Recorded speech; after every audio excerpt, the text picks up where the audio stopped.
Welcome to the ROCM podcast, presented by ROCM Esports. Hello, everyone, and welcome by a new episode of the ROCM podcast.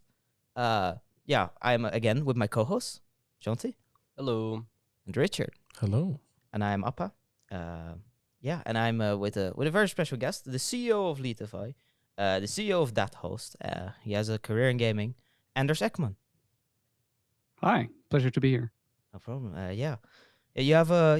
You have a big history in gaming, right? Like careers in gaming.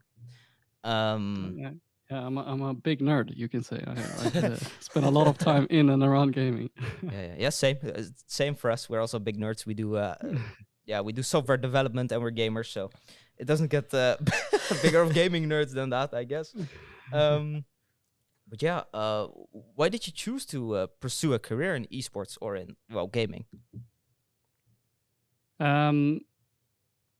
Well, I mean, it's just a matter of passion, right? When I was, honestly, my entire life, kind of been drawn to the computer. I'm very competitive, so I've been involved a lot in both traditional sports and competitive gaming, but also like gaming in general. I mean, I play everything like RPGs and strategy games and all kinds of stuff.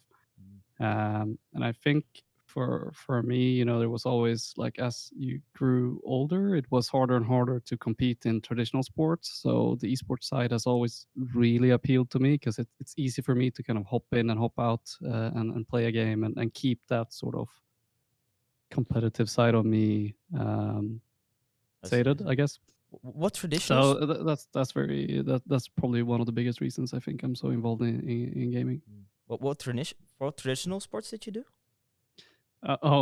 Everything from like football to cross country skiing. I'm still a very active skier, both alpine and cross country skiing, handball, floorball, which is a very Scandinavian thing. I could rattle on. I'm a pretty active guy. It's like when you sit as much as I do through work and gaming, then at the end of the day, I really want to get out as well. Interesting, because if you think about like esporters or like that, like gamers, there's they don't exercise a lot, right? So it's always cool to have like I also do this sport and I used to do this and football and it breaks the stigma, I guess. So that's nice.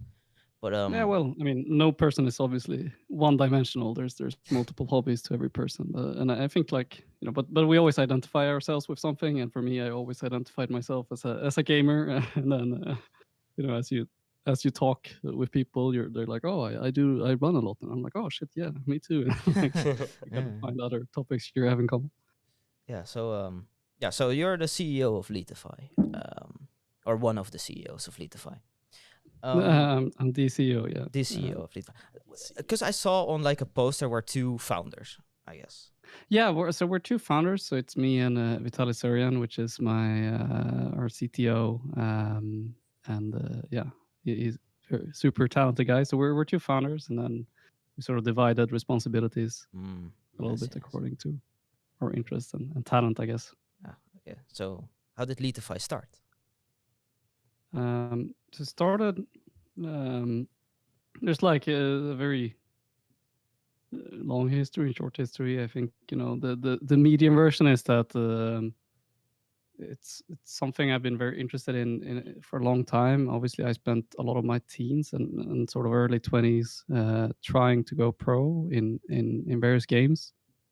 And something I think I always struggled a lot with is like training methodology. That was something where I felt like there was a pretty big gap between traditional sports and esports, especially as I've obviously been involved a lot in both and sort of seen both sides.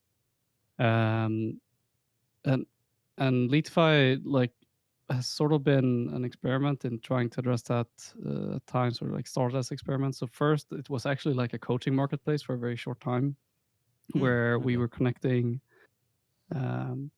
Or like I was at this time, it was actually just me at this point, trying to connect players and like amateurs to like coaches. Could be like a pro player or a semi-pro player or something like that, to schedule sort of like an hour's worth of session with demo reviews, this type of stuff.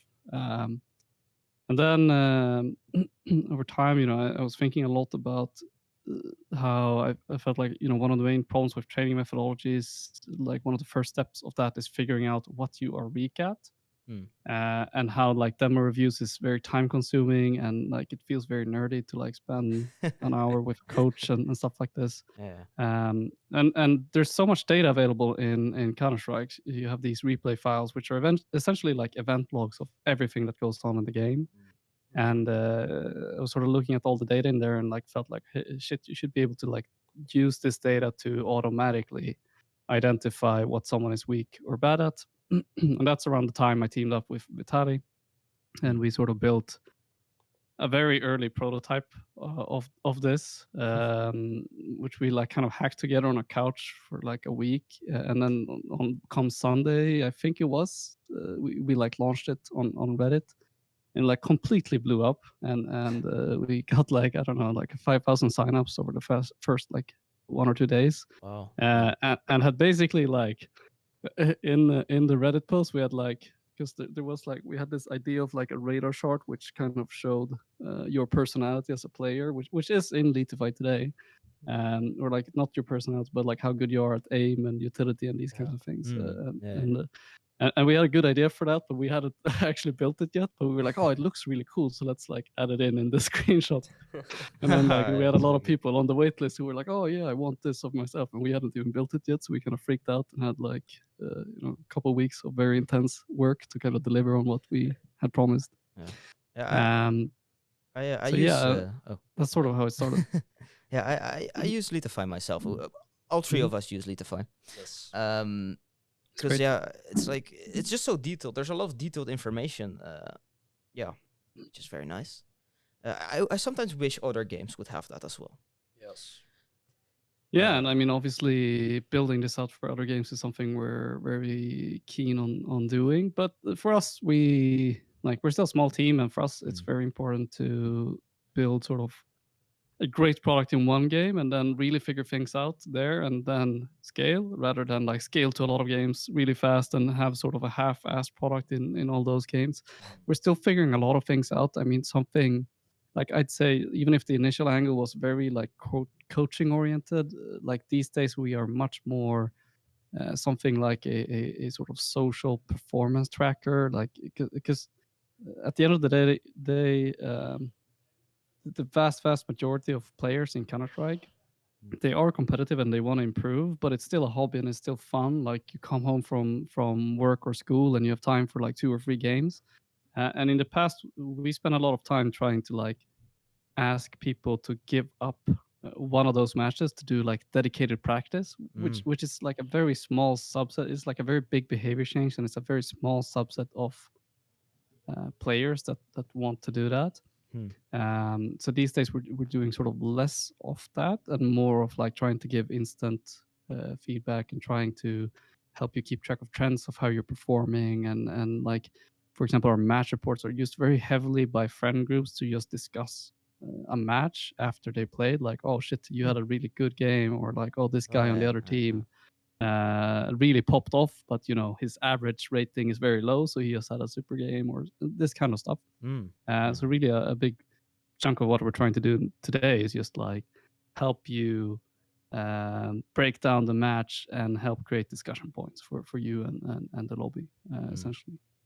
Yeah, so I guess you mentioned earlier that so Leetify has like so Leetify, there are plans to have it for other games as well, or ideas, I guess. I don't know, plans.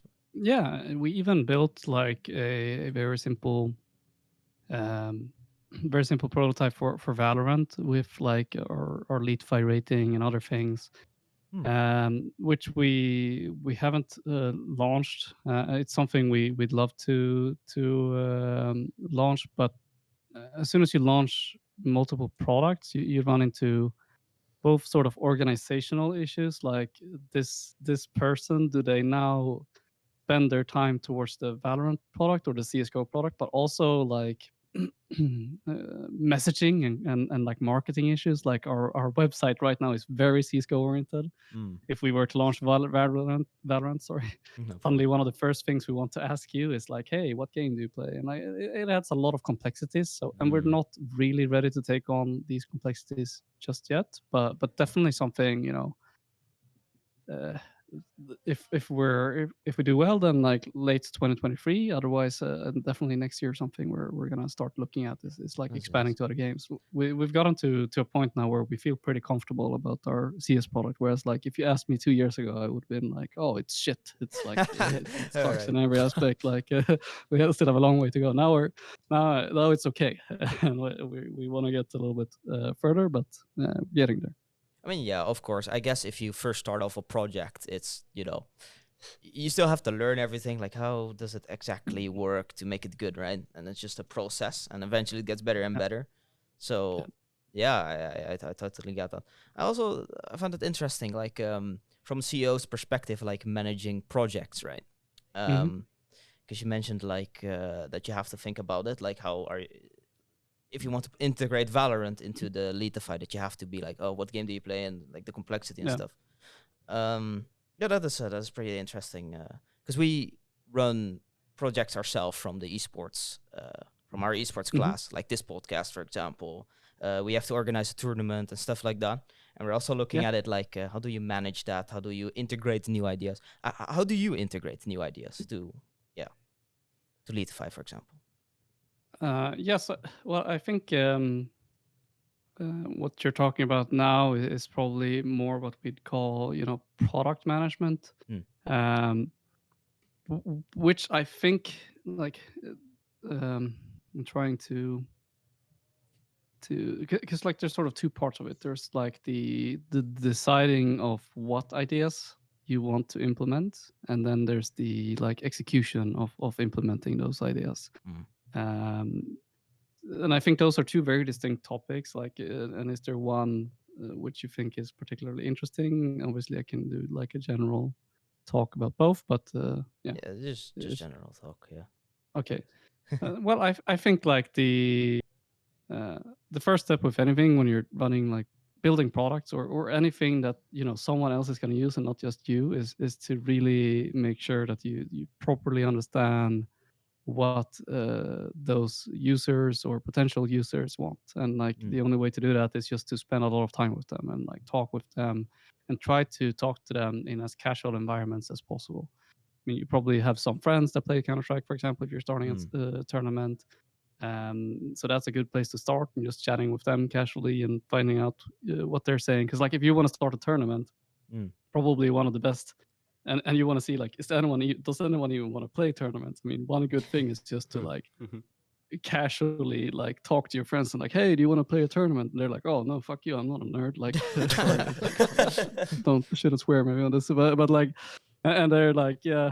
Then you like immediately get a vibe from at least your friends that like, okay, you know, they're shit, it seems nerdy and people don't want to do it. But then of course you have to also go beyond your friends and like see, you know, what's more the general vibe, or maybe you have a clear idea of like what's the kind of people, like maybe if it's the people that play the ECA leagues, then those are obviously the people you want to talk to.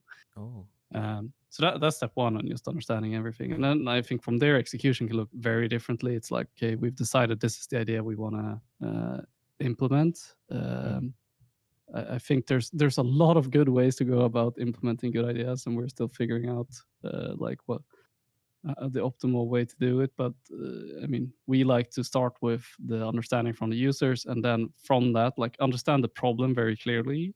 From that, try to figure out what's the best solution. Like when it comes to actually like implementing or like designing a solution, we rarely ask our users like, what do you want? We rather like ask them to tell us about the problems, and then from there we try to like envision like, okay, what's the best way to solve this problem? And from there it's simply a matter of like delivery, where it's like, you know, you go through the design and the development of that idea. But I think the most important part is really like understanding the problem, and then from there having the right people to design a solution for that problem. I see. Yeah. Okay.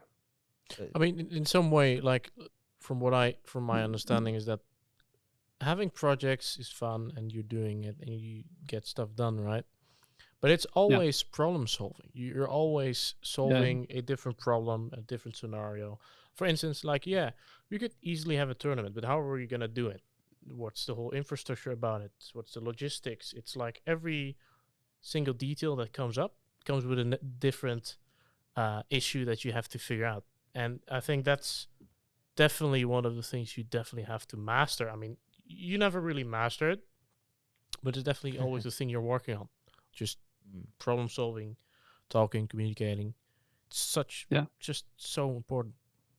No, this and you're right, and this is for sure also something you can train. I like very heavily encourage, if you're a student or like a young person, like there's such a fear of like failing. I mean, God knows how many projects I've had that like never led anywhere. But doing them was kind of a big learning experience of like, okay, what shouldn't I do, and also like, you pick up things and like learn what's important and what's not important, and also kind of train.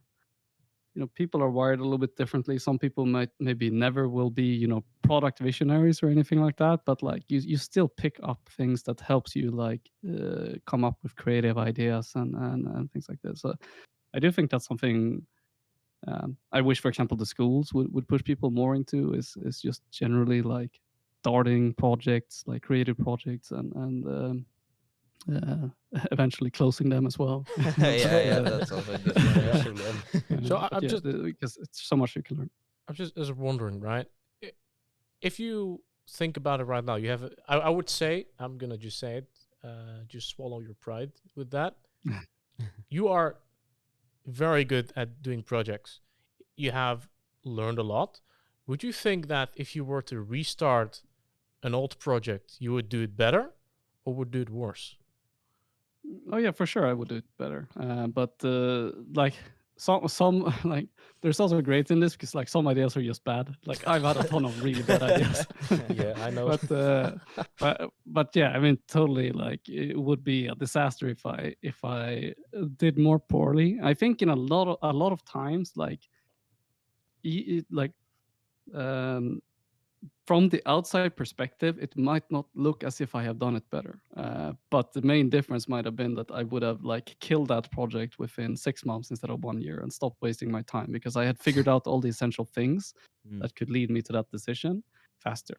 And that's definitely, I think, one of the things, especially like the last few years that I have become a lot better at. And that's like hard to know without being in those situations a few times. But yeah, I think like it's something, and I think this is also like, I mean, a lot of people can gain this experience not only through side projects but also like working in early stage startups because you like see things, you figure out the essential problems together, like all these things like what are we selling to who and how aren't figured out yet. And figuring out those three things teaches you so much.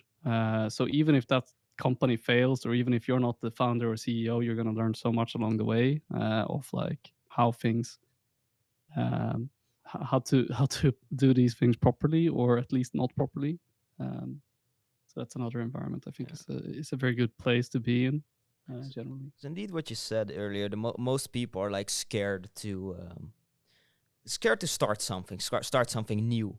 They're scared to pick something up, or most people in our school, for example, they're like, oh, we want to work at the company that is already established and stuff, right? Because they think that will be safe, but they're scared to join a new company or to start maybe a company on their own because they're like, what if it fails?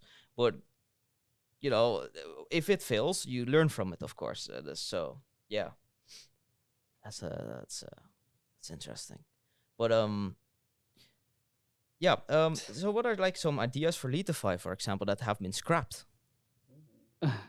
Yeah, I don't think we've like actually scrapped that many ideas for Leetify yet, or like at least not large ones that are like fun to talk about. We made like pretty big adjustments in the product's direction, but we haven't really had like huge things that we were going to undertake that we eventually scrapped because they never really made it that far. Then we've always been pretty clear about like what's the direction we're heading.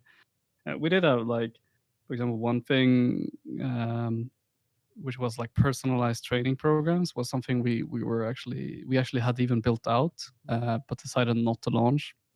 And there's a few reasons for this. I mean, one is again the sort of lack of interest in the vast majority of users to like dedicate time to dedicated practice. Most people just want to play matches and have fun. So like taking one of those matches and saying like, hey, spend 30 minutes on this personalized training program is a big ask for most people. I see. And then the other reason was that like if you're gonna do that, it is for sure hard to like do a really good job and like really get very pointed in like these are the optimal things you're gonna spend time on and make it, you know, not too monotonous, make it pretty, you know, fun and like also maybe social. Like I think that's like when it comes to like dedicated training, I think that's like a pretty underrated thing. Like something gets like anyone's that's for example been running intervals or doing that kind of like high intensity training knows that like that's so much easier when you are doing it with someone and like have a back to chase or like push each other, like going to the gym, right? Yeah, and like doing practice in gaming, I think is similar. Like if you're sitting there just grinding aimbots on your own, it's obviously going to be a lot more boring than if you're like doing something together with a friend and like pushing each other and maybe having some friendly competition. I just feel think like yeah, that's also a big thing in esports itself is that you're doing something with a team. It's not like I'm gonna sit there on my own. Like sometimes there's moments when you're as a team you can't be together, so you have to like go and do it online, right? But the fun times I think mostly is that if you can sit next to your teammates in a room together doing it. It's kind of necessary to get that flow on going, getting the game team done. Spirits. Yeah, team spirit. Yeah, for sure. And I think actually like with DatHost is probably where we've had the most fun scrapped ideas. Like there's been so many things we wanted to work on there that are like sometimes completely unrelated to gaming and CSGO that we even like spend a weekend with some beers like crafting a prototype for and then kind of like there's no way in hell we can like launch this and market it with this small of a team. Like it's been anything from like we have a small team but like very high support volume, so we like tried to build like an AI bot that would like answer support tickets for like the most common problems, which and then we like put it in our internal like Slack channel and saw the responses and we were like, yeah, this is not gonna work. And yeah, I mean like even things like we spent some time trying to come up with like a Cameo for gamers. I'm not sure if you're familiar with like Cameo, but like so there's a lot of people like for example writing on like Simple's Steam profile, like sign my profile please. And we were like, oh, what if we like let Simple have a profile on our marketplace and then charge like $1 a signature or something like interesting. that. Then like have a marketplace for stuff like that, or like I want a video greeting for Simple, or I want him to play a match with me, like this kind of stuff, which was something we experimented a little bit with, but like scrapped for a few reasons. But mostly like when we scrap things, it's just like focus. Like my problem has never been like coming up with ideas I get really excited about. Like my problem has always been like focusing on a few ideas and not doing too much. Yeah. It's very hard. Johnty, you wanted to? Yeah, I wanted to ask, like, if not Counter-Strike, because Counter-Strike, okay, it's pretty easy to get all the data out of it compared to other games. Is it? But yeah, you can watch your whole match without any download the demos software. and just pick any information out of it. But not every game has that, right? So. Yeah. So if not Counter-Strike, what game that's out right now or from a few years ago, for example, Overwatch has been around for a few years, has been pretty popular, or Valorant is right now very popular. If you had to start right now with the project, with like Leetify, what game would you choose? So not CS, then probably League of Legends, Dota 2. I think even Valorant. Like I think there's quite a lot you can do already actually with Valorant, but their APIs do need some more polish, and I do think that's coming. I also think demos is coming. Like they've gone back and forth on it, but yeah. PUBG has like really good developer portals, and like I think as like I'm not sure, maybe you guys are also like PC gamers, but us PC gamers tend to really underestimate like mobile, for example, and like PUBG is fucking massive on mobile. It's crazy, and there's so many other games that are like really big on mobile. For our product, it would pose a little bit like it would be a big challenge to do a mobile game for many reasons, but like technical isn't necessarily one of them, but more like user experience wise. So I think those are a few that I would be looking at, but I think people would be surprised like how many games you can do this for if you just get creative, and like I'd say it's almost all of them, but some games are a lot easier than others for sure, and it's also a matter of the game developers and like how they interact with third-party developers, which for most of the large games is actually pretty fine, but yeah. We had a lecture from like a teacher from a university that teaches like esports. Yeah. And with the university, they made an AI bot that does like kind of like Leetify but for FIFA, but you can't really get much information out of FIFA. So what they did, they made an AI that looks at the game, where's the ball, where are the players, and then with that, it gives you information like, oh, you passed the ball to the wrong person, you did this wrong while making a goal, or stuff like that. Yeah, exactly. But that's much more any complicated, game of that course. you get like a bird's eye perspective on, it's like immediately like you can work with like video recognition and stuff like this to like break down that game. And like you could even like reverse engineer some of the network packets to like create your own demo files. I know people that have done this in Overwatch, for example. Like there's no APIs, no replay files in Overwatch, but I know people who have literally built replay files just from the network packets. Wow. So it's you can get really creative, and it's mostly a matter of resources and time and creativity, I think. So yeah, I didn't starting to capture games with Wireshark. Wireshark, analyze them.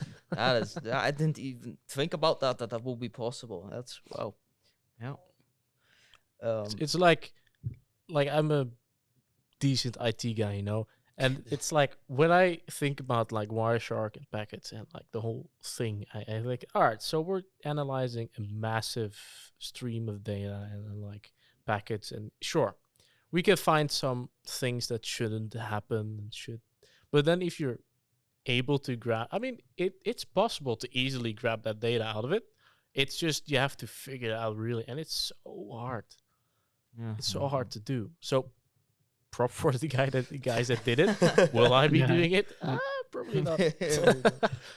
Well, I think this is also the thing when it comes to like projects. I think there's like two kinds of projects. There's the projects that you learn from, and that could be so many things. And then there's the projects where like the startup ideas, and like okay, I'm gonna like actually build a very valuable company. Most of those ideas will be very hard to execute. Like it will be very, very hard because otherwise someone else would have done it. And like when it comes to the technical side, I've been very fortunate in like the developers I've teamed up with, that they have been extremely, extremely good. And that's been a joy for someone like me who's like kind of out of touch with reality at times, where I'm like, okay, yeah, let's just do this. Like it will be awesome. And like you talk to 90% of developers and they're like, no, there's no fucking way. Like that's impossible. Like you can't do that. And then like the developers I've like really bonded with and worked with, they're like, yeah, you're right. That could probably actually work. Like I'll see what I can do. And then they're like really figured out like things that are like mind-boggling that you can do from a technical standpoint. So and that's a lot of fun. I think it's a lot of fun to work on stuff like that. I definitely get those Art. So I'm an IT student, and Johnty and Appa are both software developers, and it's like one of the things that we have to learn is to say like, yeah, all right, we can do this, but it's either going to be very impossible to do, or we can do it. It's like it's like you have to grab the whole thing and look at it and like try to figure it out in your head. And if it's like impossible, you just can't. You Even just- though if yeah, you want to do yeah, it, and it's Yeah. and it's so hard to say that, but Yeah. when you do, it's like, damn. This is often like what I add when it comes to like technical implementations, because like I've learned to code here and there, but like I'm a terrible developer. I know enough to kind of know like the constraints you have on a very very large scale, but I know too little to know like how specifically hard things can be. So I think like and sometimes ignorance is bliss, because like if I knew what I know today, I would have never started Leetify. Like I would have been like, oh, it's way too hard.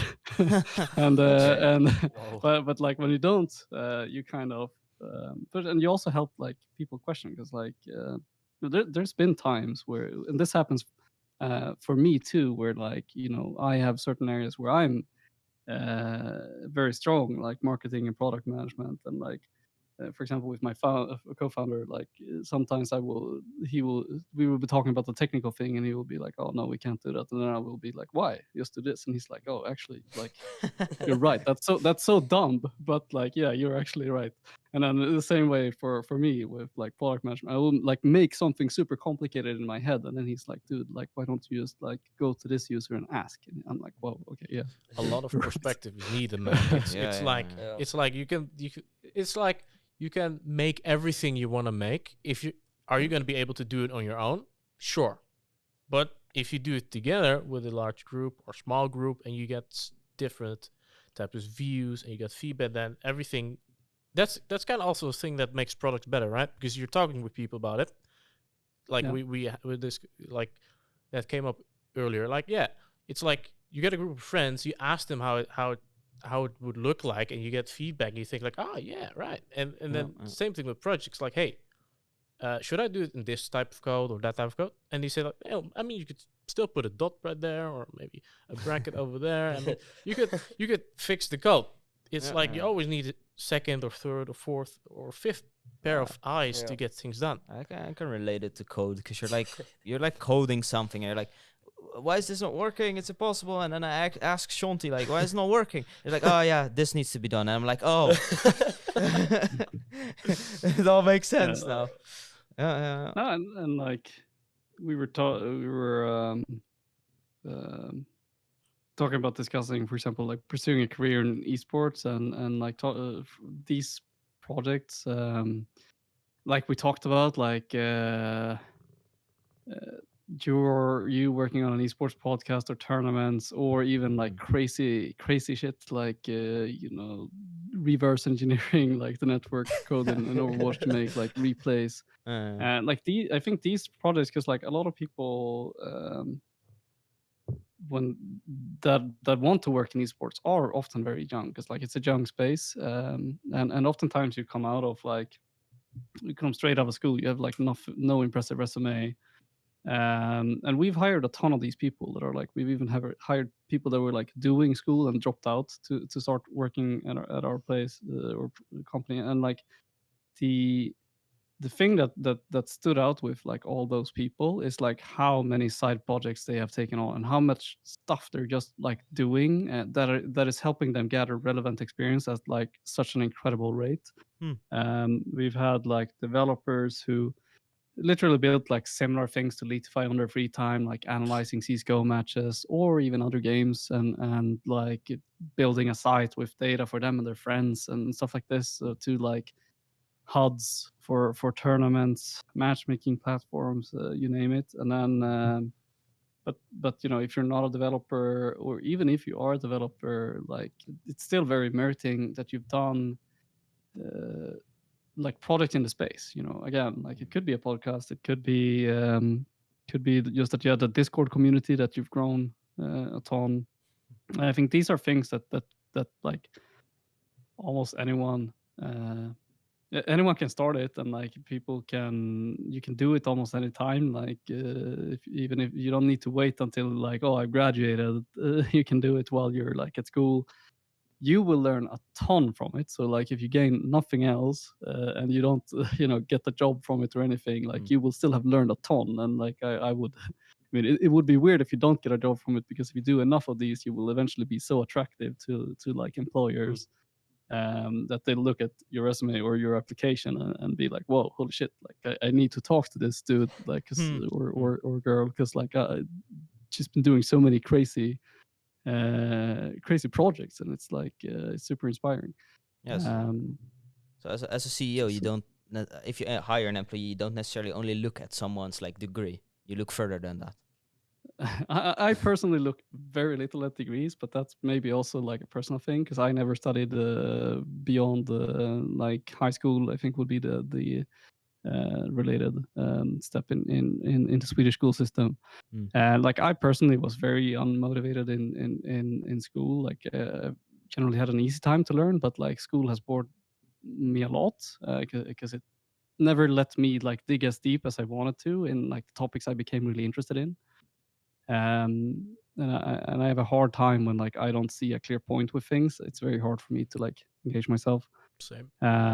So for me, it's like I have not cared a lot about degrees, and a lot of people that I've hired that have been like by far the best hires and really talented people and that have worked out well are like people like we hired at DatHost. We hired a I think at the time we hired him, like now he's maybe 22. At the time we hired him, I think he was 19 or 20, and he's like basically running the company now. Oh wow! And he's just incredibly smart and talented, and he's one of those people that spend a lot of time doing side projects and things on his own to learn, you know, and like there's a lot of 22-year-olds. I'd argue like 99% of 22-year-olds haven't accumulated as much experience and talent or like experience and knowledge as he has at this rate. So he has like a huge head start. And then there's other hires we've done at Leetify like that are very similar, where like people are extremely young, but they've like, for example, we have a developer who's still extremely young, but who's, you know, been so interested in code that like he learned it very early. He didn't wait to like go to college to learn it. He started doing stuff very early, kept doing side projects, and, you know, basically dropped out of school because he was like, why am I going to school getting this degree for something that I already know much better than like even the teachers? And it's so there's a lot of that. And like for me, when I look at like hiring, for me obviously I look at you know, talent primarily, and like, do I see potential in this person? Because if we do, then I think like, and this is also sad because like, for example, I have quite a few friends who, for example, studied like Stockholm School of Economics or something like this, which is like a very prestigious school and a very long study to become, which to me sounds ultra boring, but like management consultant or something like this, which obviously is a lot of money, but like the first thing that will happen when they graduate is that they will get some sort of trainee program, which is basically the company that's hiring them saying like, okay, so we hire you because you have this degree from the school, but you don't we don't think you've learned anything, so we're going to learn you everything that you need to know on the work. So that's why we're calling you a trainee. And I just think that's so stupid and such a waste of people's time. And like, I'd love to take those people, and I'd love to like bring them on to a company like Leetify and like work with them, because I know they can grow really fast, and like watch them grow. And like it's rare that I've been disappointed there. And this is not to say that experience isn't valuable. I think experience is extremely valuable, but I think experience is something you gain generally not in school. And I think you can learn a ton of things there as well. But I think generally people's rate of knowledge gain and skill gain tends to be faster in other environments, be it a side project or work or whatever it might be. So yeah, that's something I look at a lot when we hire, is like, what kind of side projects have you been involved in? And also like just the application, like you notice when someone's sending in an application, if they're like, you know, something that basically always works is like, hey, I'm X, I'm a user of your product. Here's 2 or 3 things that I have done that is relevant to like Leetify that I think will help me, you know, like because I've done X, I think I can help you acquire more users, or because I've done Y, I think I know, how to improve the import speed of like matches in your product, and this kind of things. It's really powerful because it shows me that one, you're special. Like you've actually spent time doing things that makes you special to us as like a potential hire. But it also shows that you really care about this particular job. Like you've actually thought um, about Leetify and maybe the role. Sometimes there isn't even a role that they're applying for, but like Leetify and what you can add. We've received some of these emails and applications where we even like created a role around the person. Like we didn't have any open role out there, but we were just so blown away by their engagement and the application that we were like, okay, we need to bring this person on in some sort of capacity, basically. Yeah, that's interesting because most people, they look online for like a we need this person for the company. Yeah. But I've heard this from multiple people that sometimes someone is just like, hey, I might be able to add this to this company. Are you okay with that? Yeah. And maybe then CEO is like, oh, well, maybe I do need that. Yeah, it is an interesting something that doesn't immediately pop up in everyone's head. Like, hey, maybe I can just ask if I can provide this product. Maybe they want it. I think it's another very important point. Like if you want to have a career in esports or gaming, it's like a very competitive space. Like there's so many people that are passionate about it and so many people that want to work in it, but a limited set of companies within those fields. And so there's like very high competition for roles. I mean, for example, like, so I obviously know a lot of people that run startups in Stockholm and such, and like all of them are struggling to hire developers. And we have this like we've never had this problem. Like we've always had this crazy pipeline of really talented developers that like keep reaching out to us and saying like, hey, I use your product, I love your product, it's like my dream job, like please let me work. Wow. And it always pains me to not be able to hire some of these people. Obviously, like we're limited by funding, but it's like, and I'm like, so when I'm talking to funders, I'm like, wow, we are so blessed to have this happen. But that's also like when I talk to other people in the esports or gaming industry, that's generally when you meet people that have the same experience there. That like people in those industries are generally the people that have like a good pipeline of at least these roles.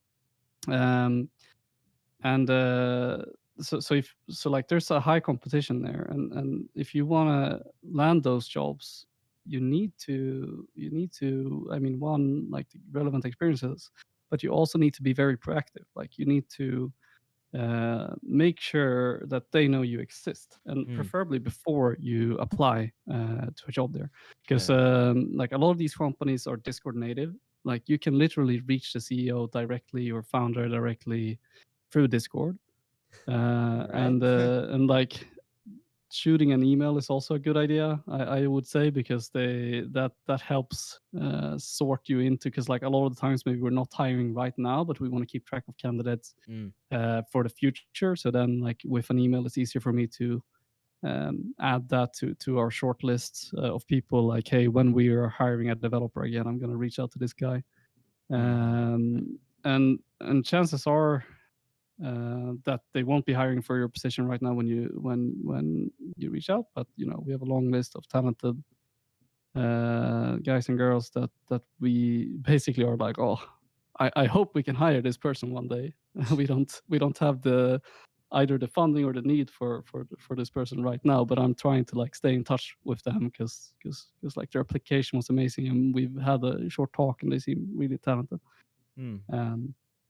And then I think like when you reach out, be very clear like what your competencies are and how you can help the company and project. Like make it as easy as possible for them to get excited about you.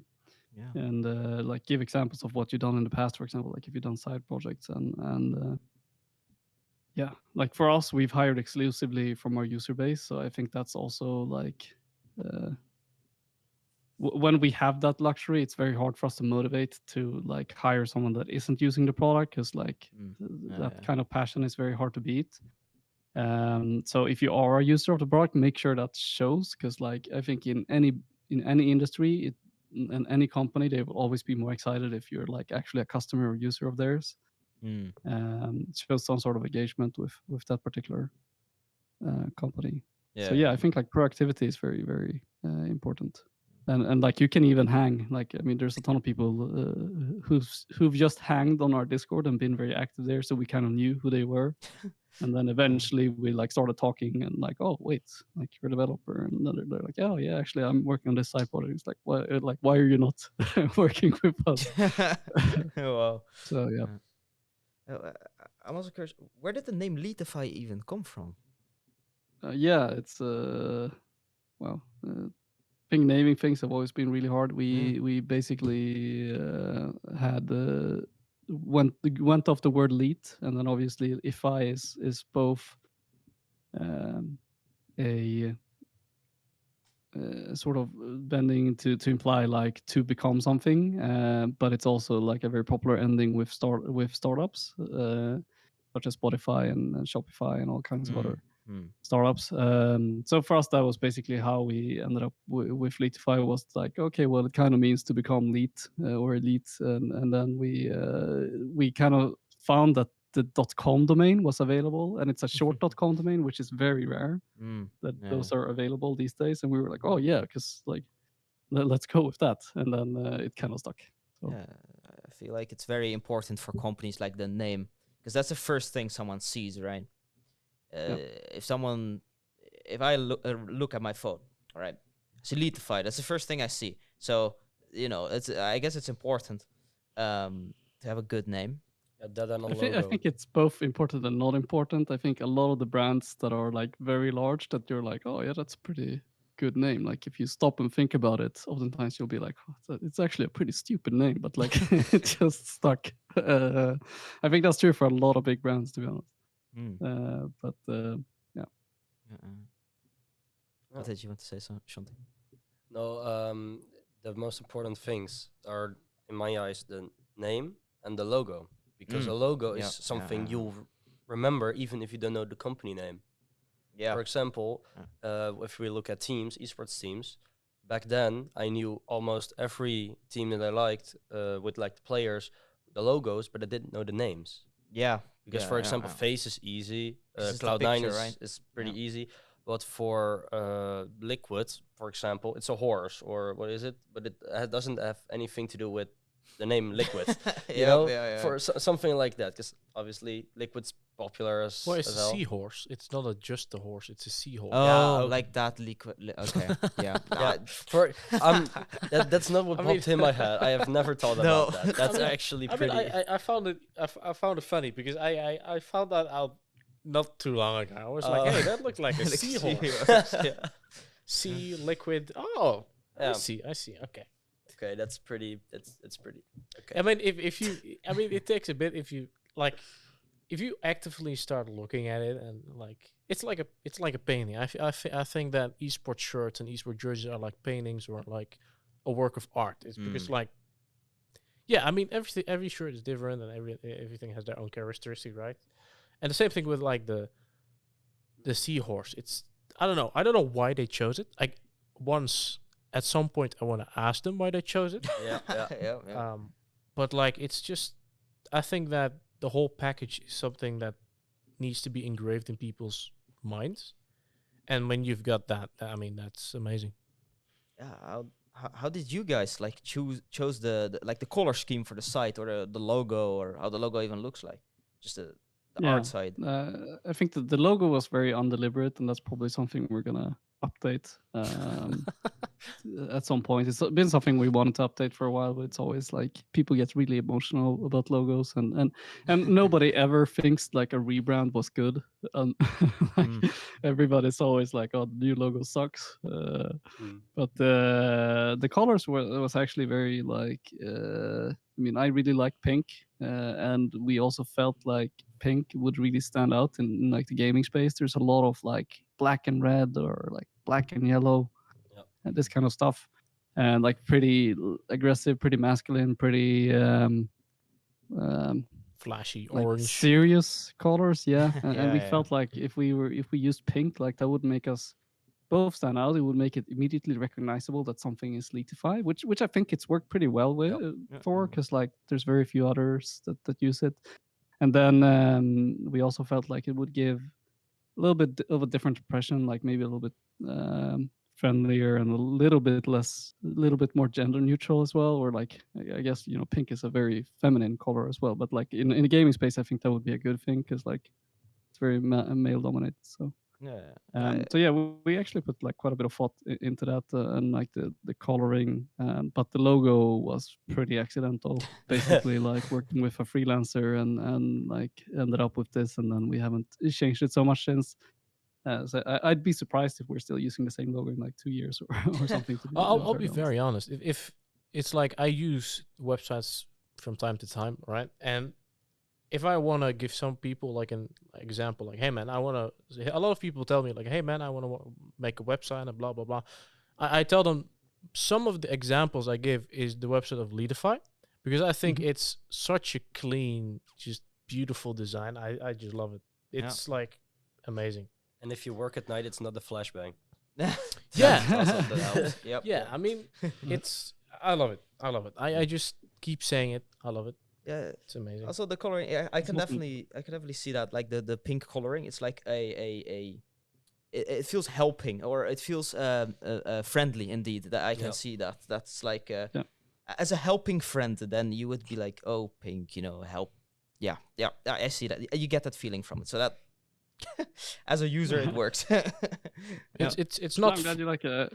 We're very we're a very design driven company. We're very like, I've always been very obsessed about design, and we have a product designer who's very talented. So, and I think that's also really helped. Like, I think that's something which many startups bring on too late, is a product designer, because if you look at our, like, it wasn't always this way. If you look at our interface, maybe just 2 years back or 1.5 years back, it's a lot worse. And like, we've done everything from like minor color adjustments to like everything's a lot more intuitive, to also like everything looks nicer, because before it was very like the way we handled the product design was very amateurish compared to like what we're doing now. So there's a lot of value that can be added there, and like, you notice how big of a difference it adds up. You know, it becomes much more joyful experience to use the entire product when it's like well designed and thought through, than when everything feels like it's kind of put together awkwardly. I'm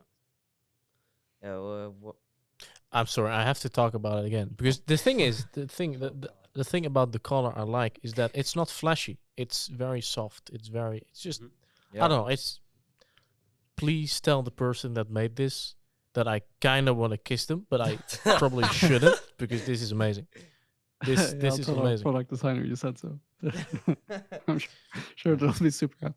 Yeah, but that helps with the overall idea of Leetify, right? It's like this helping friend, right? Soft colors, the helping friend. He's like, yo, this might need improvement, but it's like in a helping way. Yeah, so it's not like rad, it's aggressive. Not like, you're bad. Like, all right, so that's it next. Yeah. But like, sometimes I can still see Leetify doesn't use that much context in messages that it sends you. Because yesterday I completed the match, and I had like on CT I had a -6 rating, a Leetify rating. And I got a message from Leetify, yo, your CT side of Mirage is mighty, it's very good, it's improving. But I was like, I have a -6 rating on CT. So how does that work? Is it, you don't get that much like info on it for the rest? Context, context. So I mean, it's kind of like inviting, like, hey, you did great on this, but what exactly did I grade? And that makes you kind of click on it. Yeah, right? Because I got the pop up. I showed you. I was like the -6 rated. -6.5. Yeah. Damn. But like, my CT didn't go well. Okay, but then I got the message: your CT side on Mirage is improving, while looking at my stats being not on my average, because that's how the Leetify rating works, right? It's going for your average? This is actually really, really hard. Like this is probably one of the things that's been one of the like absolute hardest things about building Leetify has been like if you think about a game of Counter-Strike, like emotions are pretty high and pretty intense. Like you like the game is built in such a way, like, and this is true for all competitive games, that like if you don't care a lot when you lose and get frustrated and these kinds of things, you don't care when you win. So like games have to have this, like competitive games have to have this like dichotomy of like positive and negative emotions that are really intense. And that's something we didn't realize for a very long time, because this is like game design. This isn't product design. So like we actually work a lot with game design as well since like maybe a year back, because before that, when you visited Leetify, it was a very negative experience, a very traumatizing experience. Like basically the entire product experience was built around telling you that you sucked at something and you should fix it. And like then we don't want to see you again until like you fix this, and then we're going to tell you what you suck at then. And like that's kind of how I'm wired as a person. It's like if like I'm bad at something, just tell me, give me the straight feedback, I'll go off and fix it. But like for most people this is pretty traumatizing, just being told this at all the time, especially by like a stranger.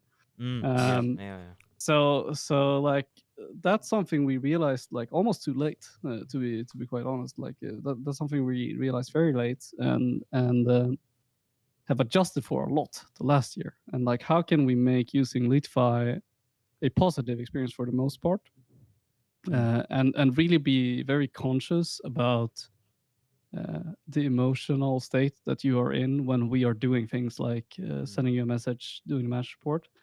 It's still definitely still something we can become a lot better at. But you know, a lot has changed there, where like these days we spend a lot more effort on like highlighting positive things, like hey, this was a personal best for you, or with like, achievements and stuff. And these kinds of things which were totally non-existent like a year ago. And like this is also one of those things where like those messages, like I mean, for the longest time we had like 2 messages, I think it was, and like I don't know, the like loss message was pretty like hard. negative and tilty. I remember and like those people two. kept telling us like, hey, I get so tilted by Leetify bot messaging me. I was like, don't be a kid, like what's the problem? Like it's just a bot, like it's just messaging. It's just messaging, like everybody knows this isn't a person, like but yeah, like so it was still a very but like over time we were like, oh okay, wait, maybe we should take this seriously. And like we started digging into it, and we like realized like, oh, it's actually like a pretty big problem. And we like rebuilt the bots to be like during the year we took some of these concepts we learned to rebuild the bots to become better. But it's still very hard, because like there's so much going on in a game of Counter-Strike, and we still have like kind of different parts, and there's a lot of different logic. So sometimes we still end up wrong, where like in this case, for example, like, hey, you know, what happened logic wise is basically that like your win rate on the CT side has gone up. So we were like, yeah, you're great now, like over the last 30 matches you had an improvement, but you just came off this really terrible match. And you're like, and we're telling you like, hey, you're doing awesome. Obviously there's like a big disconnect there, and that's like something which again is really challenging, but something that is very important for a product, something we're trying to become as good as possible, but something that is hard. And I think it's also like pretty flattering that people actually expect us to get this right, because like I don't know, when it comes to like notifications and bots, I generally do not expect them to be smart or like right. So to us it's pretty flattering that like people reach out to us with stuff like this and say like, hey, like because to me it indicates that they like expect us to get it right, which I mean, hey man, we're probably getting well along the way in that case, but we can obviously do better. Hey man, your bot just just got me shit. Your bot just got me shit. We actually had like that's another of the scrapped ideas. When we first designed the Steambot, we wanted to give it a lot more attitude. If you played the Borderlands series, there's like the Claptrap, the bot, the robot. So the Claptrap was like our inspiration for the bots to begin with. Oh my god! Until like and at the time, like there was we had a new hire come in who was like started reading these messages. He was like, "What the fuck are you guys doing?" Like he had none of the context from like Claptrap and the Borderlands, so we were like, "Oh, but it's funny because he's like, no, this is just different like, experience." What is actually being like an asshole? Like, is that actually what we want? I think a lot of PCs, you're right. a lot of keyboards, But this a lot is of hard mouse will because be like broken. that's something we want to do. Like we don't want to be this bland, boring brand. We want to be able to be a little bit cheeky at times and be able to like have some humor and maybe even like banter a little bit at times. But it's really hard to do that and not become an asshole or like tilt people. So that's a very interesting balance that we're like trying to figure out for brand, and like how can we be like a nice personal brand that can also be a little bit cheeky but but don't go overboard basically. Hey man, you did great. Could have been better though. You had 30 kills, but could have been 31. You know. This peak you did on short, that wasn't great. But you still get that kill. You did. Yeah. Oh. Yeah. Well, I mean, if you need some lines, let me know. I mean, we should crowdsource these. It's also fun. There's a lot of people typing to the Steambot and like sending messages. We have like a Slack channel where we, there's so much messages going in there, so we can't read them all. But sometimes we sit there and like read messages, and it's just like people will type the most crazy shit to our Steambot.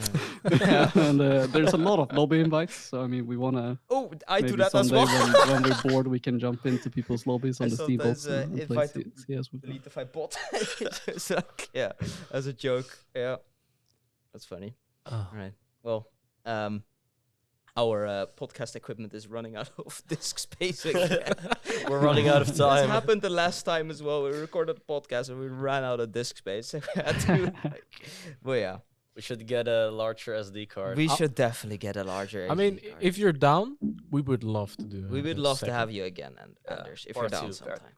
Or 3 or 4. Yeah, totally. I'm happy to share any experiences I can have. I mean, obviously we talked a lot about Leetify today, but I hope some of the things we talked about and some of the experiences I shared are valuable to someone, and they can take some learnings from it. And also, I mean, if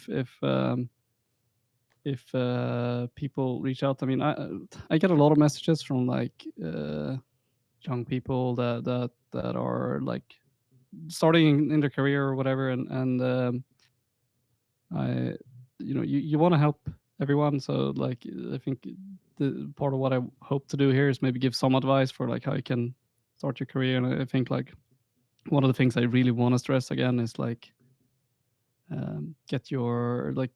keep gathering experience. And if you're in your late teens or 20s, like prioritize above all else like gaining experience and trying to learn as fast as possible, be in environments where you're learning as fast as possible, work with people that you're learning from, and ignore other things, ignore all these like data things like salary, and like don't look to work for the largest companies because you won't learn anything there.